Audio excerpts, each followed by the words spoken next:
He thought he knew what it meant to run a company, boardrooms, billion-dollar contracts, endless power plays. But the morning Robert Lang found a 10-year-old girl standing outside his conference room holding her sleeping brother and a clipboard of hand-drawn charts, everything shattered. She wasn't there to beg. She was there to present, to fight, to stay together at any cost. In that moment, a CEO met the fiercest leader he'd ever seen. And she wasn't even old enough to ride the elevator alone. This is the story of the girl who turned survival into a revolution. The first time he saw her, she was sitting cross-legged on the floor just outside the conference room, holding a clipboard and a pen that was too big for her hand. Her hair was pulled into two frizzy braids, the kind done in a rush with a rubber band on one side and a twist tie on the other. She was maybe 9, maybe 10. Her shoes didn't match. Her jeans were too short. But her back was straight, and her chin was tilted up like she belonged in a room full of suits and million-dollar contracts. Behind her, a little boy, no more than 5, sat curled against the wall, fast asleep, his head resting on a small backpack. His shirt was inside out. His fingers twitched with every exhale, as if he were still running in his dreams. Robert Lang, CEO of Hallwell Dynamics, had walked into hundreds of board meetings in his 21-year career. He had negotiated hostile takeovers, fired 2 CFOs, and survived 4 shareholder revolts. But nothing, not a single fiscal crisis or screaming match in a closed-door merger, had prepared him for the sight of 2 children in the hallway at 7:54 a.m., one of them with his company's quarterly review forms clipped to a piece of cardboard and the other with a juice box tucked under his elbow like a security blanket. He stopped walking. The girl looked up at him, not scared, not sheepish, just alert. "Are you the boss?" He cleared his throat. "I suppose I am." "Good." She stood. "I need 10 minutes during your meeting, that's all." He blinked. "I brought charts," she added, holding up the clipboard. He opened his mouth to respond, but no words came out. Behind him, Janice, his executive assistant of nearly a decade, arrived holding his coffee and her phone at the same time. She stopped when she saw the girl. "I tried to intercept her, Mr. Lang," she said quickly, "but she got past security somehow. She knew your calendar. She quoted the time. She even knew the room number." The girl crossed her arms. "I've been watching." "You've been watching?" She nodded. "You leave every day at 7:12, sometimes later if it's raining. That's when you check your phone the most. You don't look up when you walk, and you don't hold the door for people. You should." Lang stared. "I didn't mean that last part to be rude," she added. "Just feedback." He turned to Janice. "Has security been alerted?" Janice shifted uncomfortably. They came. She refused to leave. When we tried to call someone, she said, "I said if you throw me out, I'll just come back," the girl interrupted, "because this is where we live." Lang felt the words land somewhere in the back of his throat, slow and heavy. "What did you say?" "This building," she said. "The basement, past the boiler room, the storage closet with the broken door. It doesn't lock all the way. That's where we sleep. Me and him." She gestured to the boy behind her. Lang stared at her, then down at the boy, then back at her. "I think you should come into the room," he said, voice lower now, "just for a minute." She didn't smile, but she followed him inside. Janice held the door, unsure whether to intervene or get the legal team on standby. The boardroom was sleek. Glass walls, leather chairs, projection screens already humming to life. 8 executives sat around the table, most already on laptops or checking emails. Lang walked in, the girl behind him. When they looked up and saw her, one of them muttered, "What the hell?" Lang raised a hand. "Before we start," he said, "we're going to listen." The girl walked to the head of the table. "My name is Ava," she said clearly. "I'm 10. This is my brother Liam. He's 5.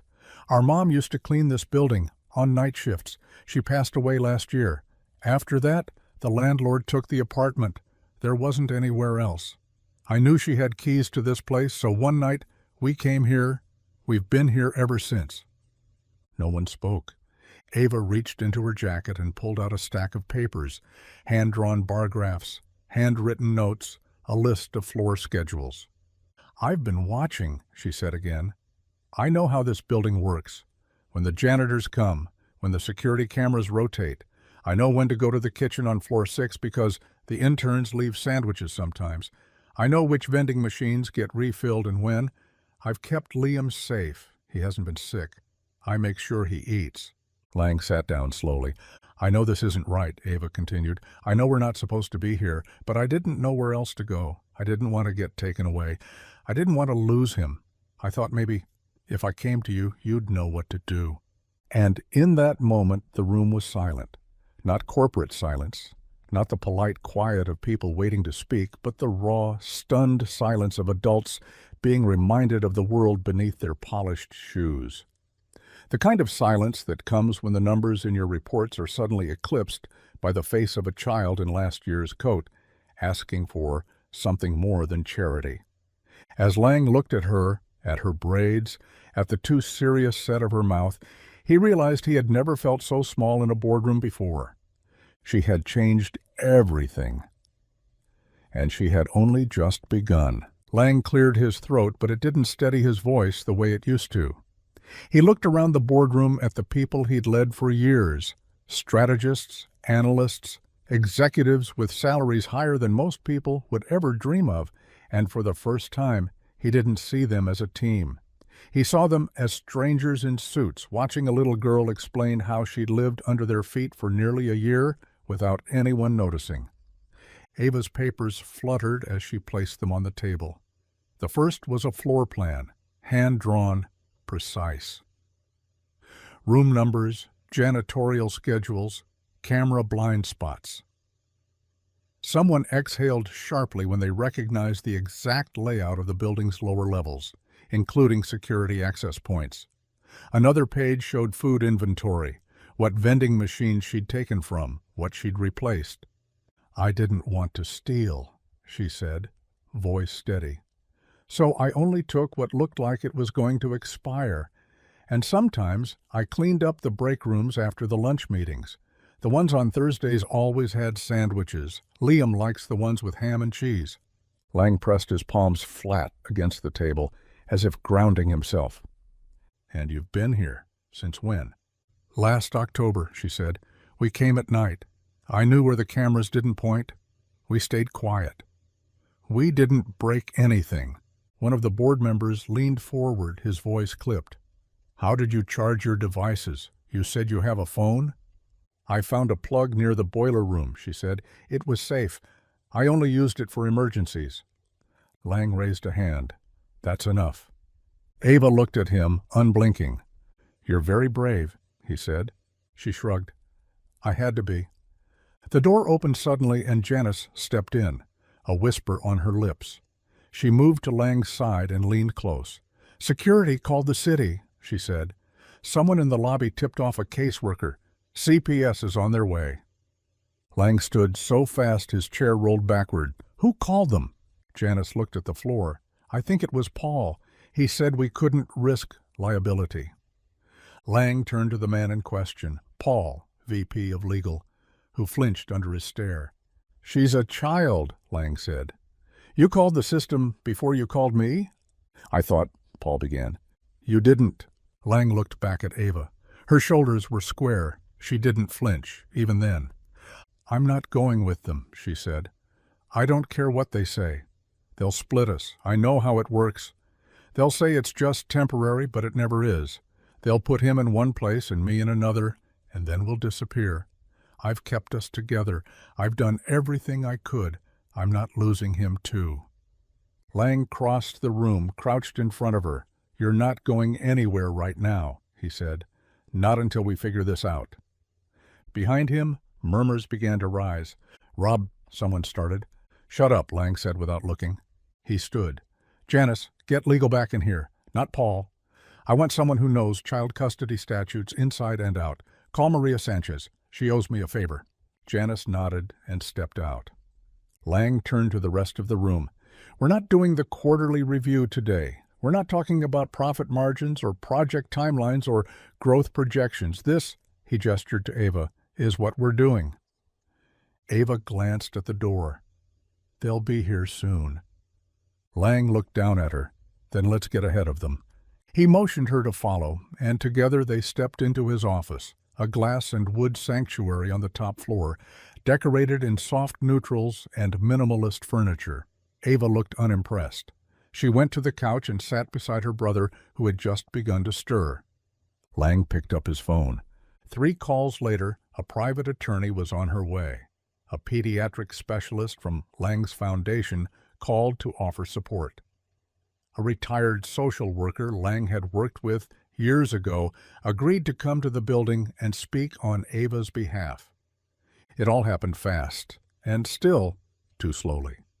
When CPS arrived, they were met not by a confused receptionist or a frightened child, but by a CEO, 3 legal experts, and a little girl sitting calmly with a stack of evidence in her lap, and her brother curled up beside her, like the world hadn't shifted. Lang didn't let them talk first. "You're not removing them," he said. "They're under my protection now, until a full review of circumstances is completed. You will not separate them. You will not interview her without counsel present. You will not intimidate a 10-year-old girl who survived alone in a basement because the adults around her failed to notice she existed." The caseworker, a tired woman with kind eyes and a clipboard already full, blinked. "We just want to make sure they're safe." Lang pointed to Ava. "She's safer here than anywhere else in the world." And for once, no one disagreed. They left that day with promises to review. Ava and Liam stayed in Lang's office for now, but later in a hotel suite arranged through company housing. Janice stocked it with food. Ava insisted on doing inventory. Liam fell asleep on the big bed, fingers curled around Ava's. Lang stood at the window that night, staring out over the city lights. She had changed everything, and this was only the beginning. The suite was too quiet that first night. Ava sat on the couch, legs pulled up beneath her, the television playing a nature documentary at low volume, the kind she used to watch on her mother's old phone when the internet still worked. Liam was asleep in the next room, curled in a ball under layers of blankets. One of the housekeepers had brought him a stuffed bear, and he hadn't let go of it since. Ava kept one eye on the door, just in case, even though the door was locked, even though Janice had left 2 guards posted outside, even though Robert Lang himself had told her no one would take them. Still, she didn't trust silence. She hadn't trusted it in a long time. She hadn't cried. She wanted to. She felt it rising in her chest sometimes, like a balloon swelling behind her ribs. But she knew that if she let it out, really let it out, she might not stop. And she didn't have the luxury of falling apart. The next morning, there was breakfast on the table. Eggs, toast, fruit, everything still warm. Ava made a plate for Liam, cut the toast into triangles the way he liked, poured a cup of orange juice, then carried it into the room. He was already sitting up, rubbing his eyes, hair sticking out in every direction. "You're safe," she said before he could ask. He blinked slowly, nodded. After breakfast, Lang came to see them. He didn't wear a suit, just jeans and a dress shirt, sleeves rolled. He looked tired. Ava didn't trust the softness in his voice. She'd seen too many adults switch tones too quickly. Still, she listened. "We've got you in this room for now," he said, "but it's not forever. We're working on something better. I want you to come to the office with me today. There's a woman I want you to meet. Her name is Maria. She helps kids like you, knows the system, knows how to keep families together." Ava crossed her arms. "I'm not going into foster care." "I know. You can't make me." Lang sat on the armrest across from her. "You're right, I can't. But I can fight with you, not against you." She stared at him for a long time. "I don't need help," she said. "I know you don't. But Liam might, and you shouldn't have to do this alone." That made her pause. She didn't say yes, but she didn't say no. At the office, Maria was waiting. She had soft eyes and a firm voice. She didn't talk to Ava like she was breakable. She didn't ask her how she felt. She asked her what she needed. Ava gave her the facts: Liam's allergies, the dates of their mother's hospital visits, the last time they'd seen a doctor, the name of the woman who used to work night security and let them stay late without calling anyone. Maria took notes, asked permission before she did anything, gave Ava a copy of every paper she filled out. By the end of the meeting, Ava was still suspicious, but she wasn't afraid. Lang took them back to the suite that afternoon, ordered pizza, let them pick the movie. Liam chose something animated. Ava didn't argue. She sat through the whole thing, one hand resting on her brother's back, the other clutching the remote like it was the only thing anchoring her to the floor. That night, when Lang left, Ava walked him to the door. "Why are you helping us?" she asked. He didn't lie. "Because I should have seen you sooner." She didn't answer, just closed the door and turned the lock behind him. Then she stood there, forehead pressed to the cool wood, and finally let herself cry. The next few days passed in a blur of meetings, paperwork, and quiet moments that stretched longer than Ava was used to. No alarms jolted her awake in the middle of the night. No clanging pipes. No sudden footsteps echoing through the basement. She wasn't entirely sure how to sleep without those noises. At the hotel suite, the beds were too soft, the lights too warm, the sheets too clean. Liam adjusted faster. He played with the toy cars someone from Lang's office had dropped off, building imaginary cities across the carpet while Ava watched the news with the sound off, eyes scanning the ticker at the bottom of the screen like it might contain her next step. Lang came by every day. Never with more questions than Ava could answer, never with forced smiles. He seemed tired in a different way than she remembered from the first time she saw him, like something had cracked in him too. Sometimes he'd bring lunch, other times he'd just sit with Liam on the floor and pretend to understand whatever storyline was unfolding in the 5-year-old's world of pillows and plastic wheels. Ava didn't trust it, not yet. But she noticed that he always looked her in the eye when he spoke, that he never tried to take over, that he listened. Maria visited again, this time with forms and folders and a binder that had Ava's name on it. She opened it carefully, flipped through the tabs and said, "I've started your case file, but I want you to know this isn't just a folder that gets shoved in a drawer. This is your story. You get to write it with me." Ava looked skeptical. "What happens now?" "We apply for a temporary guardianship waiver," Maria said. "Lang's team is already working with the courts. The goal is to keep you together, to make sure neither of you ends up in a system that doesn't know what to do with siblings who raise each other. And if the judge says no, then we try again." Ava glanced at Liam, who was now asleep on the couch with his head on a throw pillow too large for his small frame. "He doesn't talk much with new people," she said. "But he listens, and he remembers everything." Maria nodded. "So do you." By the end of the week, a court date was set. Lang arranged for a private driver. Ava wore the nicest clothes she owned, still a size too small. Maria brought her a blazer, let her keep it. In the courtroom, Ava sat beside Liam, clutching his hand as if she could will herself into being old enough to make the decisions herself. Lang sat behind them, silent and still, his presence weighty, even without words. The judge read through the file, paused at the letter Melissa had written before she died. Ava had kept it hidden in the bottom of her backpack, only pulling it out when Maria promised it would help. It was short, scribbled, tear-stained. "They are everything I have. I can't be the one to keep them safe anymore. Please don't take them from each other." When the judge looked up, his voice was soft. "Ms. Ray, how long did you care for your brother without any adult help?" Ava sat up straighter. 11 months and 14 days. "And you kept him fed, clean, safe." "Yes." "Why didn't you go to a shelter?"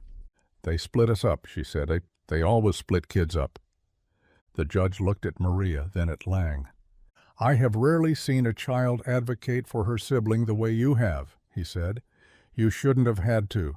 But since you did, and you did it better than most adults ever could, I'm going to honor your work. He signed the papers. Temporary custody remained with Lang's foundation, pending further review. Ava and Liam would not be separated. The city would conduct welfare checks, and Lang would remain their guardian of record until Ava was old enough to file for formal custody herself, something Maria had promised to help her with. Outside the courthouse, the sun hit Ava's face as if for the first time in a year. Liam reached for her hand, and she held it tight. Lang approached, hands in his pockets. You did good in there, he said. Ava didn't smile, but she nodded. Are we really okay now? She asked. He looked at her, voice low. You've been okay for a long time. The rest of us are just trying to catch up. That night they didn't go back to the hotel. Lang handed the driver a different address, and Ava, too tired to argue, watched the city blur past the windows as dusk fell over the skyline. She held Liam's hand the entire ride, his small fingers warm and sticky with the remains of the candy the court clerk had given him as they'd waited in the hallway for the paperwork to finish. When the car stopped, Ava looked up and frowned. This isn't the hotel. No, Lang said. It's not. He stepped out of the car and opened the door for her. She followed, cautious, eyes darting around. They stood in front of a tall brick building with ivy creeping along one side. The front steps were wide and freshly scrubbed. It didn't look like a shelter. It didn't look like an office. It looked like a home. Lang led them inside, and the hallway was warm and filled with the smell of something baking, cinnamon and vanilla. A woman in her 60s came around the corner wearing an apron and a wide smile. Ava, Liam, Lang said. This is Miriam. She's the house manager. This is a transitional home we fund through the foundation. Private rooms, private bathrooms, no bunk beds, no curfews, and no one gets separated. Ava didn't say anything.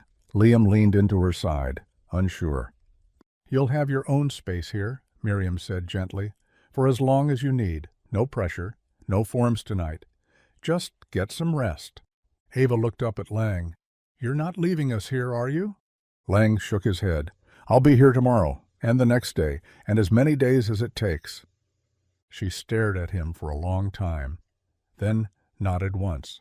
Miriam led them upstairs to a room with 2 beds, a dresser, a small bookshelf, and a window that looked out onto a small garden courtyard. There were books already on the shelves. Stuffed animals lined the bed closest to the wall. A small box of art supplies sat neatly on a desk in the corner. Ava walked the room slowly, her fingers trailing across the back of the chair, the edge of the blanket. I didn't think a place like this was real, she whispered. It is now, Miriam said. That night, Ava fell asleep with Liam tucked close beside her, the two of them wrapped in the same blanket, the steady hum of the heater, a lullaby neither of them had heard in months. She didn't dream about the basement or the dark or the fear of footsteps overhead. She dreamed of light, of doors that opened instead of closing, of her mother's voice telling her, "You did it, baby, you kept him safe." In the morning, there were pancakes and fruit in the dining room. Lang showed up early with a backpack for Liam and a laptop for Ava. She stared at it like it was too heavy to touch. I can't take this. You can, he said, and you will, because this isn't charity. It's investment. In what? In you. He handed her a folder, documents, school enrollment forms, a list of counselors trained in trauma care for kids, a gift card for clothes, a schedule of tutoring sessions.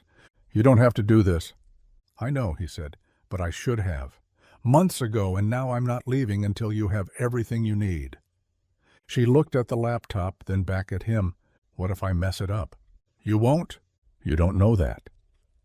Lang knelt down in front of her, his voice low. Ava, you ran your own life. You raised your brother. You stayed invisible so you wouldn't be taken apart by a system that doesn't know how to hold kids like you. You're already doing the impossible. Now we just get to make it easier. She didn't cry, not yet, but her lip trembled. Liam came running into the room holding a piece of paper with crayon scribbles. "It's our new house," he said proudly, holding it up. Ava took it and stared at it. 2 stick figures, one tall, one small, a sun in the corner, no shadows, no locks on the doors. She folded the paper and slipped it into her backpack.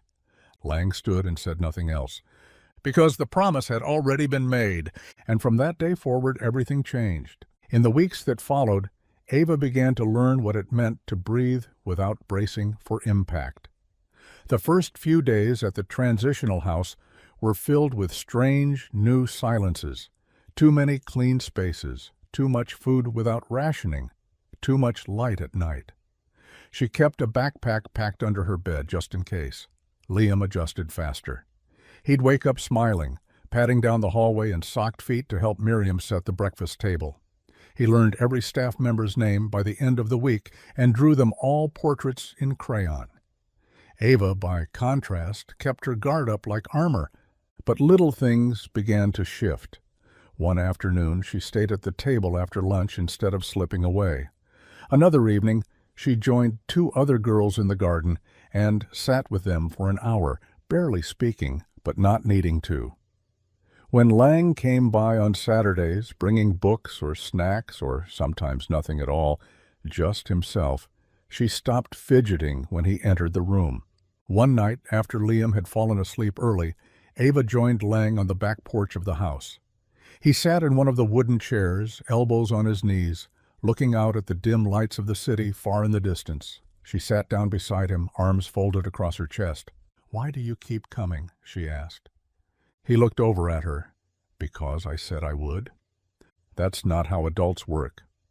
Lang was quiet for a moment, then he said, "No, it's not." She kicked at the floor with the toe of her sneaker. "You don't owe us anything." "I disagree." "Because of Mom?" "Because of you."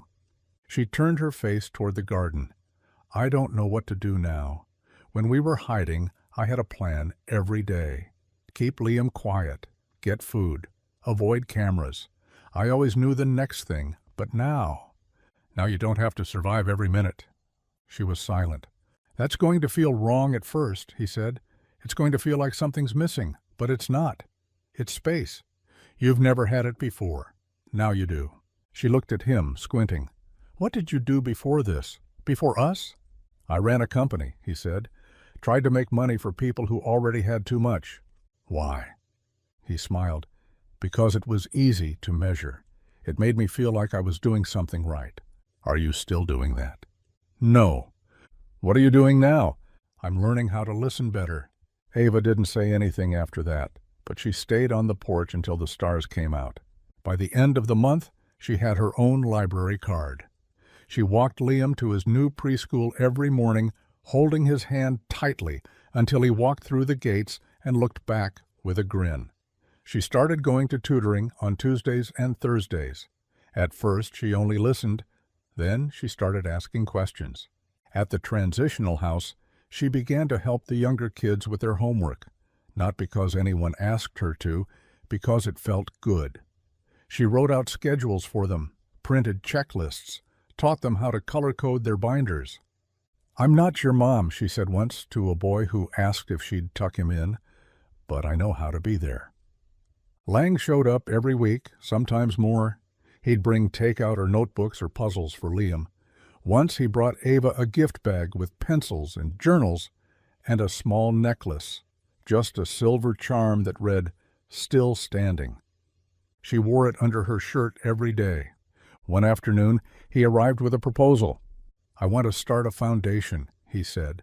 "Ava, I want to build something that helps kids like you, not shelters, not holding places, real spaces, with dignity, with support, with someone listening." She raised an eyebrow.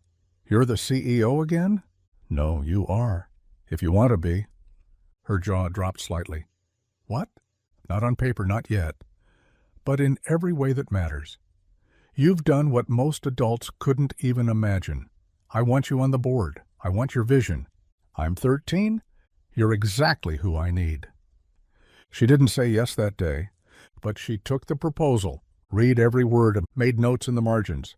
And the next time Lang came back, she had 3 questions, 4 edits, and 1 idea he hadn't thought of. They launched the foundation 6 months later. Ava named it the upstairs light, because even in the basement, when everything was dark, she had always watched for the crack beneath the door, the one sliver of brightness that meant someone might still be there.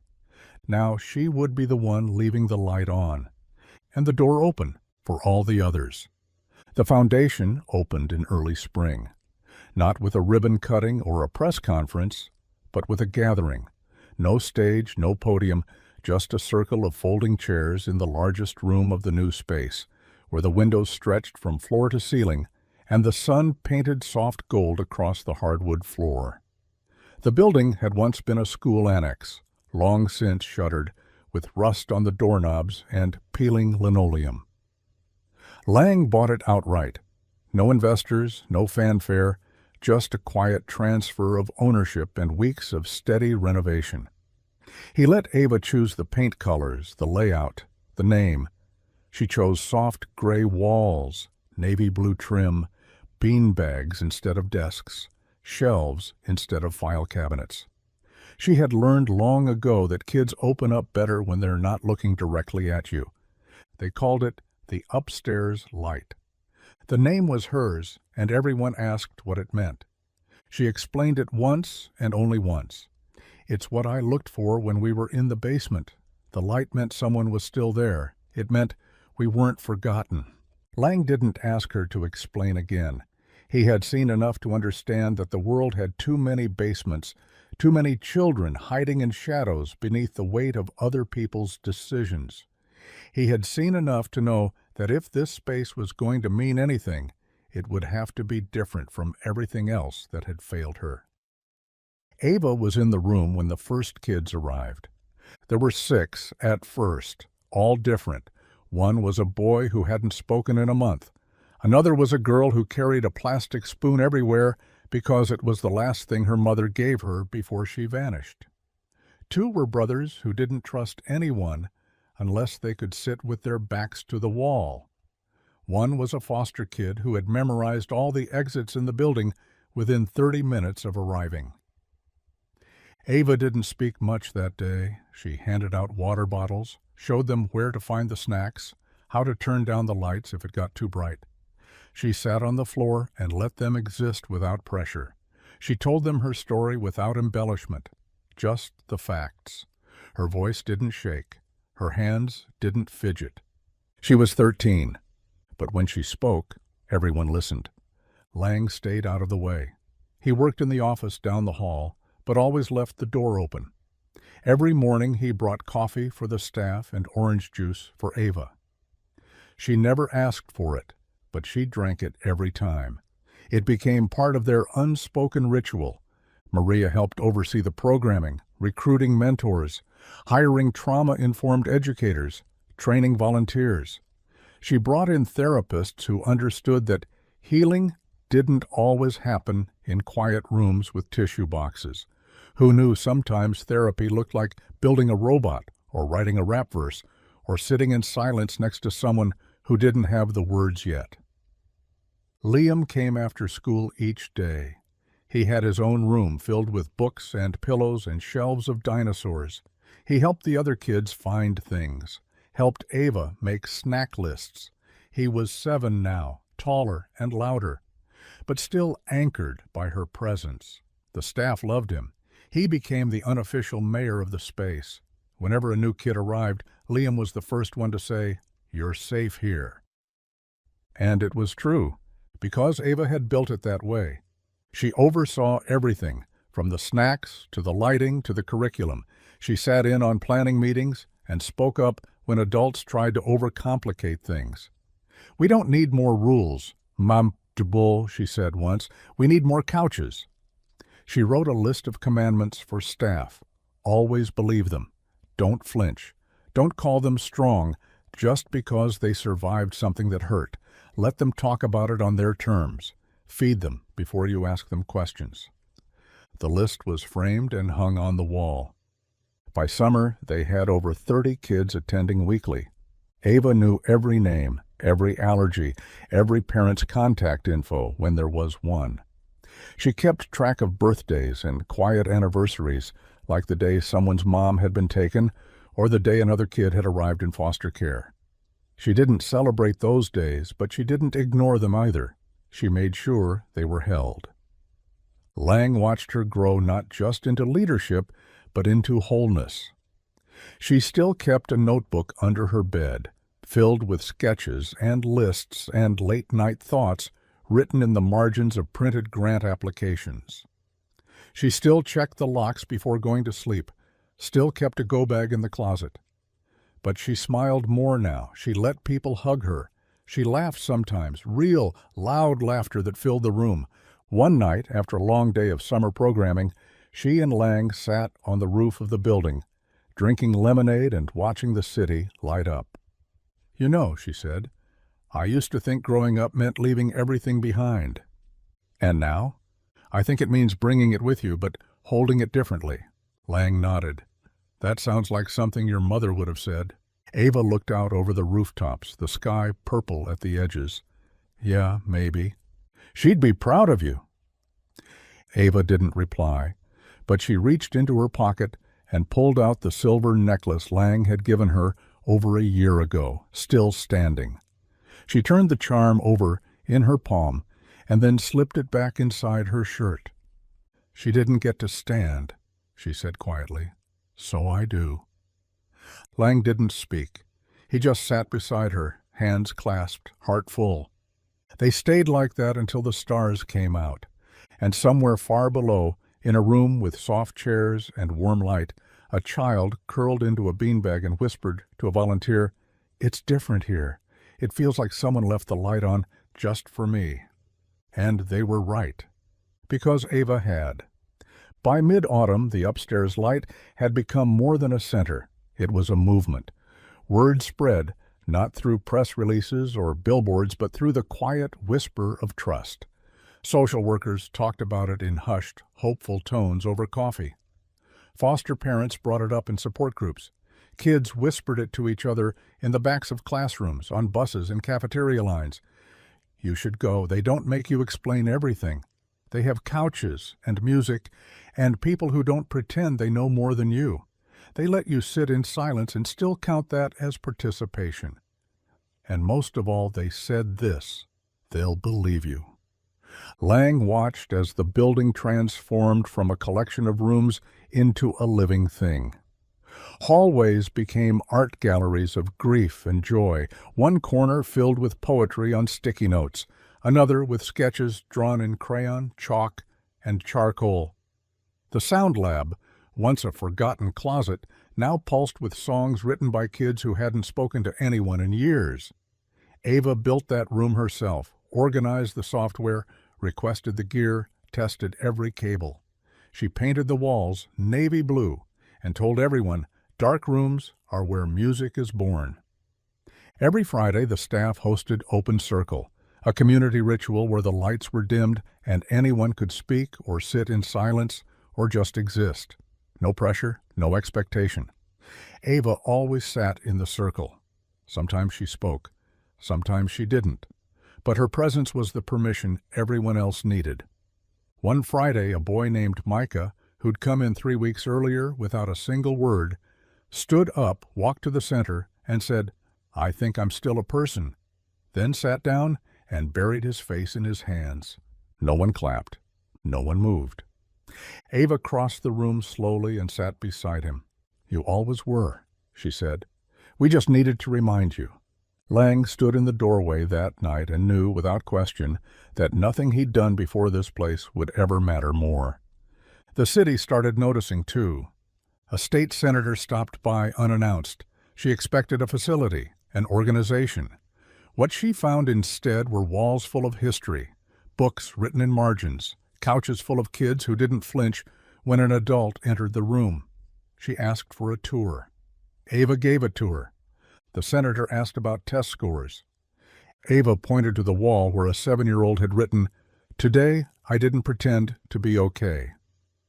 The senator asked about outcomes. Ava said, "They showed up. That's the outcome." Lang stepped in then, handed the senator a folder full of stories, of art, of progress defined by healing and choice, not metrics. The senator cried in the stairwell. 2 weeks later, she proposed a new grant to fund non-traditional trauma recovery programs across the state, using the upstairs light as a model. They didn't ask for the attention, but when it came, Ava used it. She gave a speech at the city council meeting, standing behind a podium that was too tall, wearing a second-hand blazer and speaking with a voice that shook only once. She said, "I lived in your basement. I ate from your vending machines. I memorized your security camera schedule. But what saved me wasn't survival. It was someone noticing. It was someone saying, 'You shouldn't have had to do any of that. Now let me help you rest.'" The room was silent. Then they stood. Lang stayed behind that night, sitting on the edge of the stage, hands folded in his lap. Ava sat beside him. "I didn't expect them to listen," she said. "They didn't know how not to. I'm not trying to be famous." "You're not. You're being honest. That's rarer." She looked down at her hands. "Do you think this will last?" Lang thought of all the children who had walked through their doors, of the poems, the silence, the bravery. He said, "It already has." And that was enough. Winter came early that year. The first snow arrived in mid-November, blanketing the roof of the upstairs light in soft silence, as if the sky itself had decided to offer a breath. Inside, the rooms glowed warmer than ever. Lamps with paper shades, blankets folded over the backs of chairs, rugs added to the floors so kids wouldn't have to feel the cold, even through their socks. Ava made sure of it. She walked the halls every morning before the first arrival, checking thermostats, fluffing pillows, placing granola bars in the basket by the door. The staff had stopped trying to keep up with her. She moved with a purpose they had learned not to question. Lang visited more frequently now, though he stayed out of the spotlight. He met with donors when needed, reviewed policy drafts when asked, but mostly he listened. He would arrive with muffins and leave with notes scribbled on napkins, ideas from the kids, feedback from Ava, lines of poetry that someone had left on the coffee table. His suits grew rarer, his laughter more frequent. Once, Ava walked into his office and found him helping Liam sort crayons by shade. "Important business?" she'd asked, one brow arched. "The most important," Lang had replied, deadpan, holding up a color labeled Macaroni Sunset. The holidays approached, and with them came new challenges. Some of the kids had never celebrated in any consistent way. Others had only painful memories, shelters with decorations that felt performative, foster homes with traditions they weren't invited to join. Ava called a meeting with the staff the first week of December and wrote 3 words on the board. "Keep it soft." That became the theme. Not parties, not noise, just softness. A tree in the corner, decorated slowly over days by anyone who wanted to. A table where kids could make gifts, cards, drawings, little clay ornaments, with no pressure to give them away. A closet of warm coats labeled by color instead of size so no one had to ask. Quiet music playing in the background. Ava herself curated the playlist. No jingles, no lyrics that hurt, just piano, wind, rain, cello. Lang offered to host a holiday dinner. Ava agreed, but only if it stayed quiet, familiar, gentle. So they transformed the upstairs into a dining room. No plastic chairs, no paper plates, real silverware, long tables with soft runners. Each child had a place card, handwritten in Ava's careful lettering. Lang watched her write them one by one the night before, her fingers smudged with ink, her eyes steady.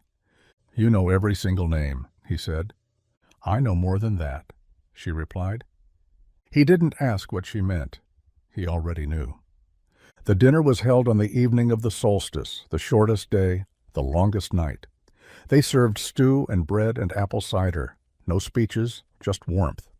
At the end, each child was given a small box. Inside was a stone, smooth, cool, carved with a single word, "Seen." Ava stood at the front of the room for only a moment. She didn't raise her voice. She just said, "This place isn't magic. It's not perfect. It's just the first place I found where I wasn't asked to prove I mattered. Now it's yours. And I see you." No one clapped. No one had to. The silence held everything. Later that night, after the kids had gone home or curled into sleeping bags upstairs, Lang found Ava in the kitchen. She was washing dishes by hand, even though the staff had offered to do it. "You don't have to," he said gently. "I know," she replied. "That's why I want to." He handed her a towel and dried the plates as she passed them over. They worked in silence for a while, the kind of silence built over time, the kind made by people who had learned to trust presence more than promises. Finally, Lang said, "You saved them." "No," Ava said, without looking up. "I made it so they could save themselves." Outside, snow began falling again, quietly, steadily, as if the sky, too, understood how much had changed and how much more was still to come. By the time the new year settled in, Ava had memorized every squeak in the floorboards, every pattern of footsteps from staff, every kid's laugh in the room without seeing their face. The upstairs light had become more than a safe space. It had become a language, a rhythm, a map for what healing could look like when it wasn't rushed, when it didn't come with conditions or deadlines. She spent more time in the background now, intentionally, letting others lead, letting the kids grow into the space without needing her shadow to guide them. She had built it strong enough to stand even when she stepped aside. Lang noticed the shift before she said anything. She no longer checked the pantry every morning, no longer stayed until the last child left each night. She sat more. She asked others to speak in meetings. When a new volunteer asked her where to find the supply closet, she didn't walk them there. She told them, then watched. "You're teaching them how to hold it," Lang said one afternoon as they stood by the window, watching Liam draw in the snow-covered courtyard. "I can't build everything forever," she said. "You've built enough for it to last. I want to try something else." Lang looked at her, surprised. "Like what?" She didn't answer right away.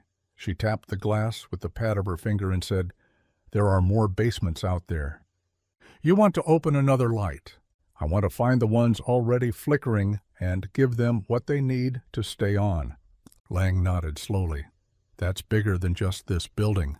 That's the point."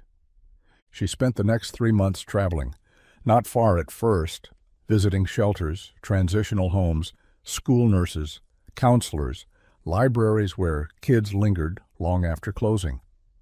She brought notebooks and questions, not blueprints. "What do you need?" she asked. "What already works?"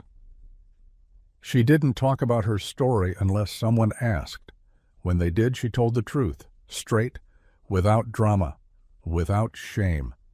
Lang covered the center while she was gone. Maria helped with logistics. The staff rotated shifts. The kids adapted. They missed her, but they didn't fall apart. They'd learned how to hold each other. That had always been the goal. One day in April, Ava returned from a trip to a small town 3 hours north. She found a mural on the wall outside the center. It hadn't been there when she left. Dozens of kids had worked on it. It was a painting of a hallway, dark, narrow, lined with locked doors, but at the end there was a staircase, and above it a glowing yellow light. She stood in front of it for a long time. Lang came out, hands in his coat pockets. "You knew?" They asked if they could. I said yes. I didn't think I'd cry. "You don't have to," he said. But she did, just a little. That night they held another circle. No announcement, no agenda. Ava took her usual seat and listened as kids talked about their weeks, about things that scared them, about dreams. One girl shared a poem. Another sang a song she wrote on the bus ride over. Then a boy who'd only joined 2 weeks ago raised his hand. He said, "I used to think hope was something you found, but maybe it's something people give to you until you can carry it yourself." Ava closed her eyes and breathed. The next morning she wrote a letter, not to leave, but to pass the torch. She named a new youth leader, stepped into the title of Director of Outreach, and began building the next light. The first city Ava chose was the one no one else would have. It was small, underfunded, barely hanging on to its public transit system. The schools were understaffed, the shelters always full, and the kids, especially the quiet ones, were invisible unless they screamed. Lang offered to send a team with her, offered to secure a grant first to scope it out, but she shook her head. "I need to go as I am," she said, "not as a symbol, just as a person who knows what it means to be overlooked." She brought one duffel bag, a notebook, 2 changes of clothes, her necklace, and Liam's drawing of their first home, folded and laminated. She rented a tiny apartment above a laundromat that smelled like soap and metal. She spent her first week walking, just watching, sitting in libraries, in community centers, in the back corners of school board meetings. She introduced herself not as a founder or a speaker or a survivor. She said, "I'm Ava. I'm just here to learn what you already know." The kids came slowly. A boy in oversized headphones who only spoke in shapes. A girl with a stutter who refused to sit still but knew every library shelf by heart. A foster teen with a sketchbook full of monsters and dreams. Ava rented a small storefront with peeling paint, fixed it up herself with paint rollers and old blankets and string lights she brought from the upstairs light. She named it quietly, just a sign in the window, the second lamp. People asked what it meant. She said, "It means there's always another light, even when the first one fades." Lang came to visit 2 months later. He found her barefoot on the tile floor, building a puzzle with 2 kids and listening to a girl read aloud from a graphic novel she could barely finish without laughing. "You really did it," he said afterward, as they sat on the curb outside. "I didn't do it," Ava said. "They did. You gave them the room. They already had the voice." Back at the upstairs light, Liam was now 9 and helping run the art program. He called Ava every week, asked when he could come visit. She sent him photos of the new mural, still in progress, this one painted by 3 teenagers who had never met before, but found the same shape in their dreams, a door half open with stars spilling through. The foundation continued to grow. Ava turned down television spots. She gave one TED Talk at Lang's request and opened with the sentence, "I once lived beneath your building and none of you noticed. But I don't blame you. I just need you to see me now." 12 minutes, no slides, a standing ovation. But she didn't linger backstage. She went home, back to her little apartment, back to the kids. One evening, just before closing, a boy walked in alone. He had no backpack, no coat, just a crumpled piece of paper and wide eyes. Ava knelt down. "You hungry?" He nodded.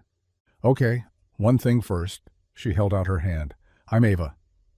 He looked at her for a long time, then placed the paper in her palm. It was a letter. Shaky handwriting. Few words. "I don't want to be alone anymore." Ava didn't flinch. She opened the door wider. "You're not." By the end of the year, there were 4 lamps. The upstairs light, the second lamp, and 2 others that had sprung up with Ava's quiet guidance. The north window, nestled in the corner of an old church in Minneapolis, and the pocket lantern, a warm, low-ceilinged space above a grocery store in Albuquerque. Each one looked different. Each one carried the same pulse. Children entered with shoulders drawn tight and left with notebooks full of their own words. Teenagers sat in circles and chose to stay longer than the hour. Adults who had once been children in spaces like these came back, offering to mentor, to fix leaky pipes, to teach others how to listen without interruption. Ava traveled constantly now, but never like a celebrity. She arrived without notice, without handlers. She didn't post pictures. She didn't give updates. She simply showed up, with coffee, with extra socks. With snacks in her backpack and a pocket-sized notebook she filled with sketches of each place. Corners that made people feel safe. Doorways that needed fixing. kids who reminded her of Liam in the way they waited for permission to belong. Lang stayed behind more often. He'd grown used to being the structure, the root system that allowed Ava to move freely. He managed the finances, met with donors, translated stories into proposals that never once used the word rescue. He watched the numbers rise, hundreds of children helped, dozens of volunteers trained, but he knew better than anyone. The number that mattered most was one. One child walking through a door for the first time and not being asked, "What happened to you?" but instead being asked, "What do you need today?" The original listening room now had a wall of letters, framed and layered so densely that paper overlapped glass. Notes from children, from parents, from counselors. One had come from a woman in her 60s. "I didn't step into the room, but I waited outside for 3 days.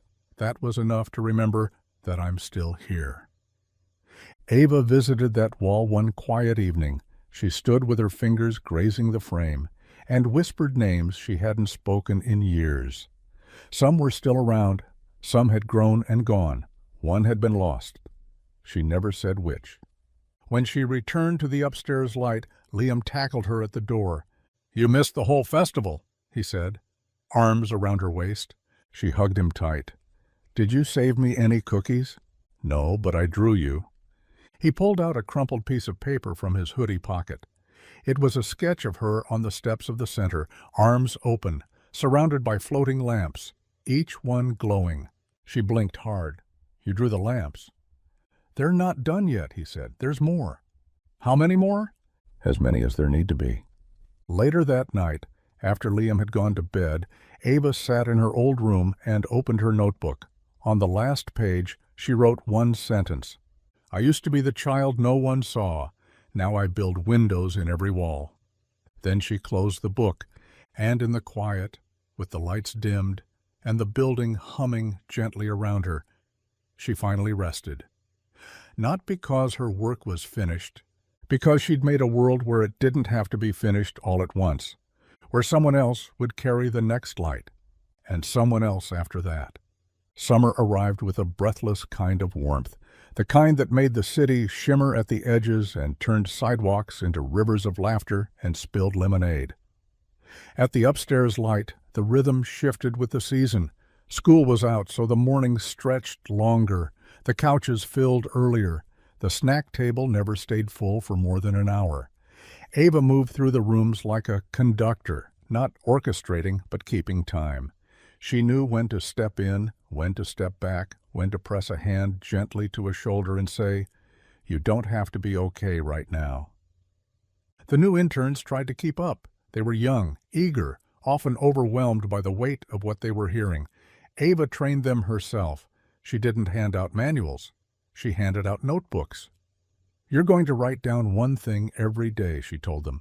"But it can't be about you. It has to be something someone taught you." By the end of the summer, those notebooks would be full of quiet wisdom. Anger is usually a cover for sadness. Sometimes sharing lunch is braver than telling a story. Don't assume silence means nothing is happening. Lang visited less during the day, more in the evenings.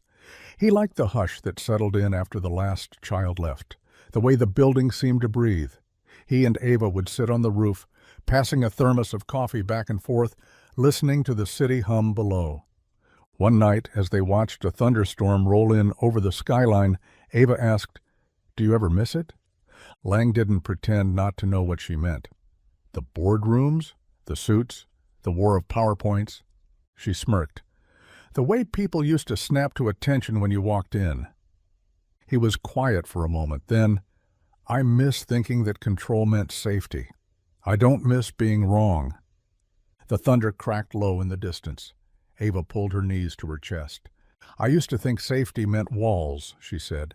"Now I think it's just people who show up on the same day you need them."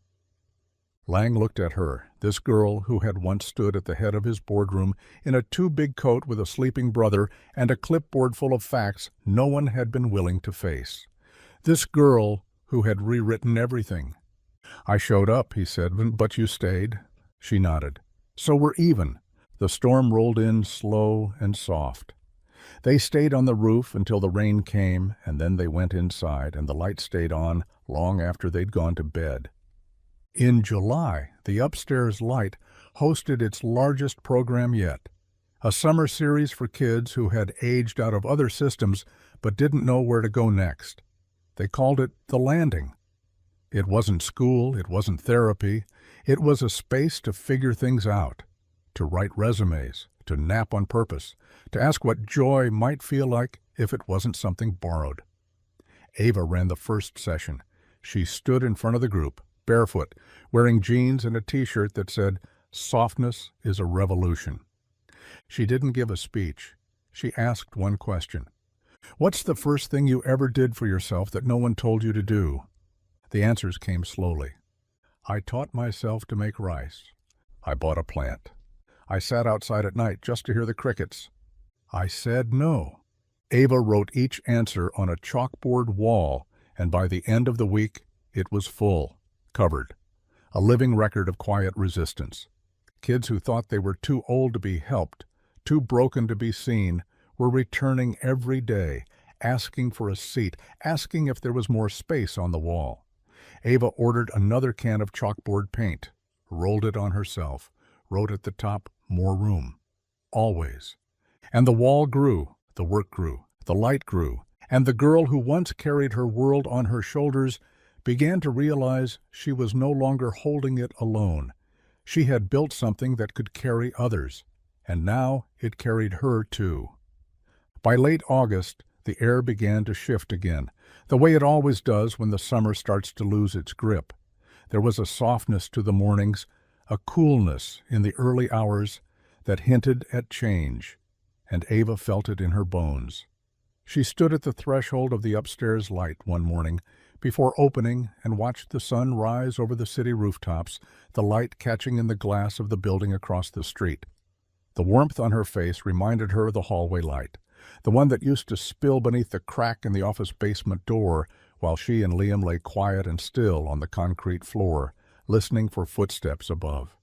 But this light didn't ask her to hide. This light was hers.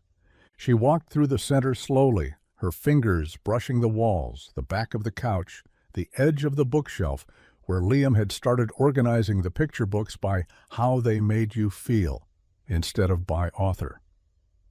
There was a section now for books that made you braver, and one for books that let you cry. Ava hadn't told him to do that. No one had. He'd just done it. And every time she saw it, she felt something settle deeper inside her, like proof that she'd given him what she'd promised their mother. Safety, space, a world where he didn't have to shrink. The garden was blooming again, flowers Ava couldn't name, tall grasses, tomatoes that had grown wild and stubborn. A group of kids were building a new bench out of reclaimed wood. They worked quietly, intently, side by side. One of them, Ella, had just celebrated her first birthday at the center. 13. She'd come in 6 months earlier with bruises and a bag of dry cereal and eyes that wouldn't meet anyone else's. Now she laughed easily. She braided Liam's hair sometimes. She left sticky notes on Ava's desk that read things like, "You're the kind of tired that deserves rest," or "No one else could have built this, but we'll help you keep it standing." Lang had begun talking about a fifth center, a new city, a waiting list of schools and shelters asking for guidance, for curriculum, for Ava herself. She listened, she took notes, but she hadn't committed. Not yet, because something was changing in her, something quiet and patient. One evening, as the center emptied out and the golden light filtered in through the windows, Ava sat in her office and pulled out the old letter, Melissa's letter, the one she'd brought with her that first morning, folded in the lining of her backpack, still smudged with the ink of panic and hope. She unfolded it again, read the final line. "Please don't let the world teach him to be small." Ava ran her thumb over the paper. Liam was 11 now. He spoke up when teachers interrupted him. He asked questions without apology. He told other kids when something wasn't right. He knew how to walk into a room and choose a seat that made him feel safe. He still slept with the same stuffed dinosaur. He still slipped notes into Ava's books when he thought she was working too much. He was not small, and neither was she. Lang knocked on the open door and stepped in, holding 2 mugs of tea. "I thought you might still be here." She smiled and took the cup. "You know me too well." "I try." They sat for a long while without speaking. Then Lang said, "You don't have to build it all alone." "I know." "You've taught them how to listen, how to lead. Maybe it's time to let them take more." She nodded slowly. "I think I want to write." He blinked. "Write? Everything? The whole story, the basement, the door, the hallway light? Not to publish, not for press, just to remember. For Liam, for the next kid." Lang smiled. "I think that's the best idea you've had yet." So she started. Every morning before the center opened, Ava sat at her desk with a notebook and a pen. She didn't use a laptop. She didn't outline. She just wrote, 1 page at a time, 1 breath at a time. She wrote the moment she realized no one was coming. She wrote the moment she decided that didn't mean she couldn't come for herself. She wrote about Liam's breathing, about her mother's hands, about the first night they slept under a desk, and how she had counted ceiling tiles until she felt brave enough to close her eyes. The kids didn't know she was writing, but they sensed something. They left her space. They brought her tea. They slipped their own stories under her door, drawings, confessions, song lyrics, half poems written in the dark. By October, she had filled 3 notebooks. She kept them in a box under her bed, next to the backpack she still hadn't thrown away. And one night, when Liam asked her where her light had come from, she pulled out the box, placed it on the floor between them, and said, "This, every page, every hard part, every small victory." He flipped through the pages slowly, his fingers tracing the lines. "This is us," he said. Ava nodded. "Always has been." And in that moment, with the world quiet and the windows open and the night breathing gently around them, they didn't feel like survivors anymore. They felt like builders, and they were. By November, a new kind of quiet settled into the upstairs light. Not the hush of absence, but the kind of silence that fills a room when people feel safe enough to stop performing.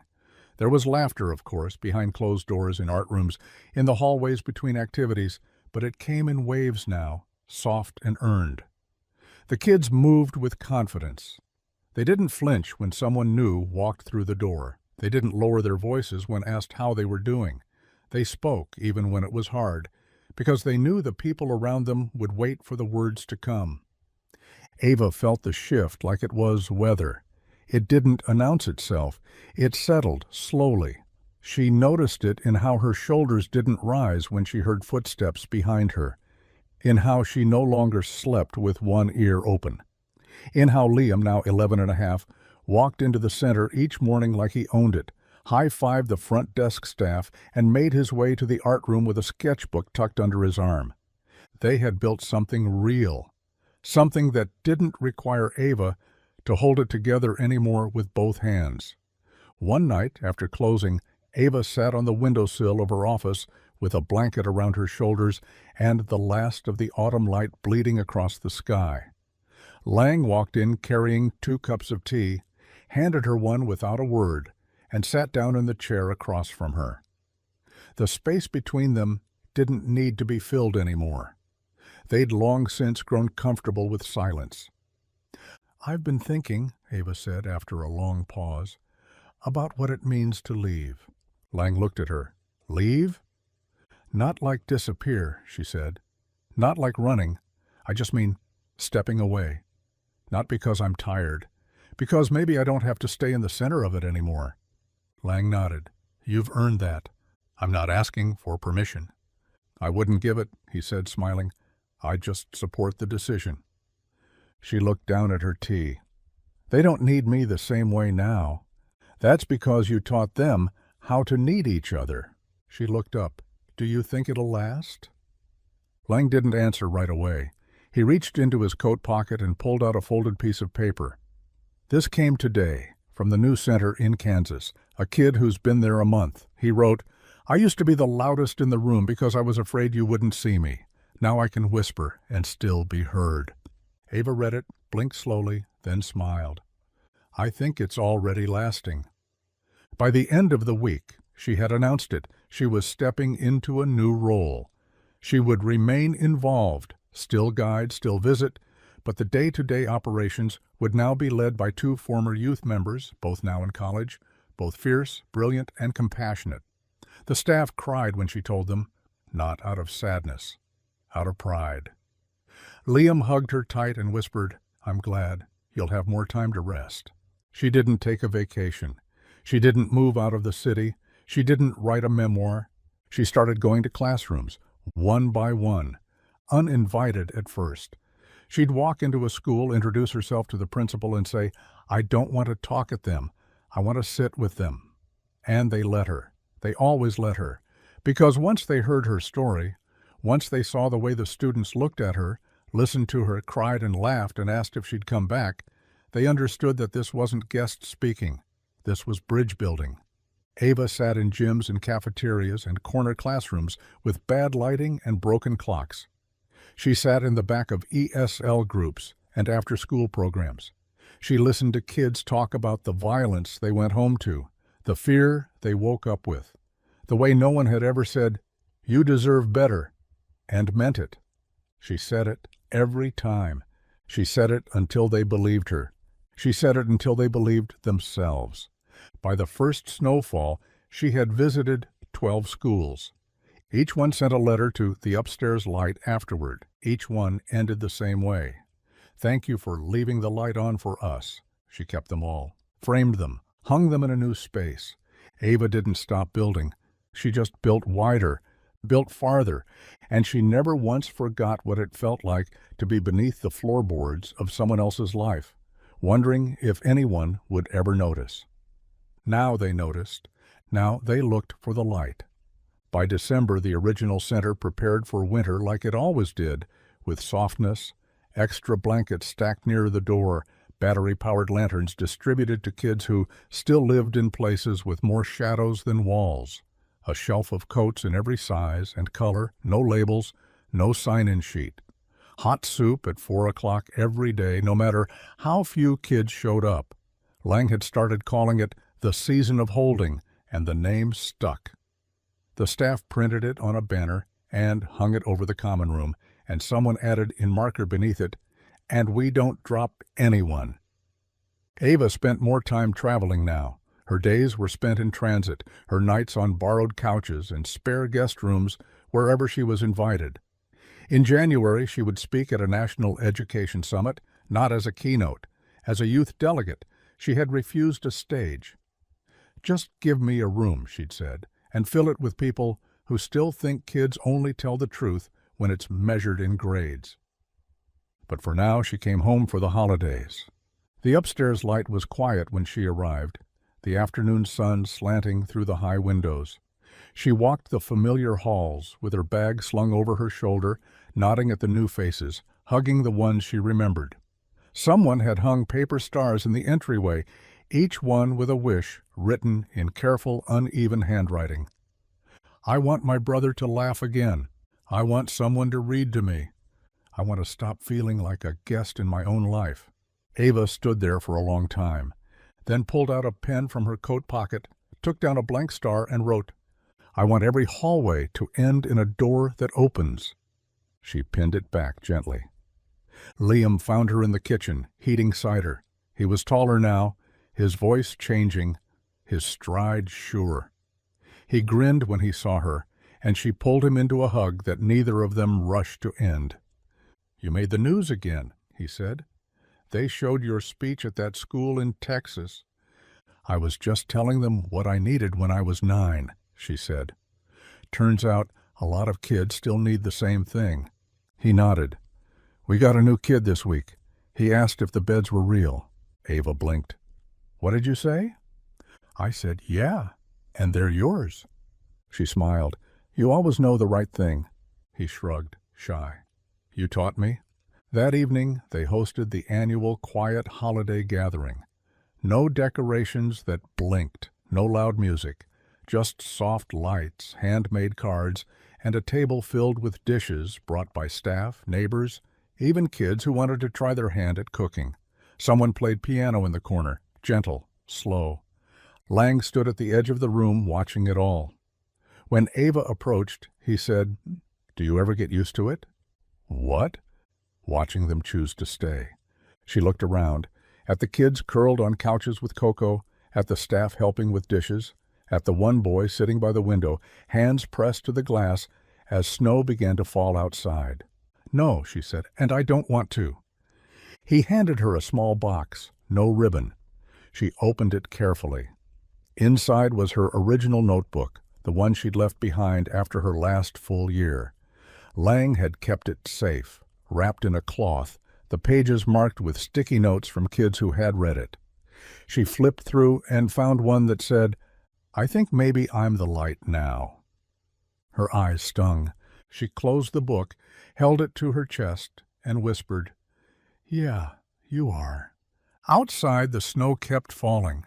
Inside, the lamps stayed on. Kids fell asleep on couches they didn't have to earn. One staff member read aloud by the fire, her voice slow, even, and Ava sat in the center of it all. Not to lead, not to be seen, but to rest. Because she'd built a place where the light didn't need her to shine. It just needed her to trust that it would.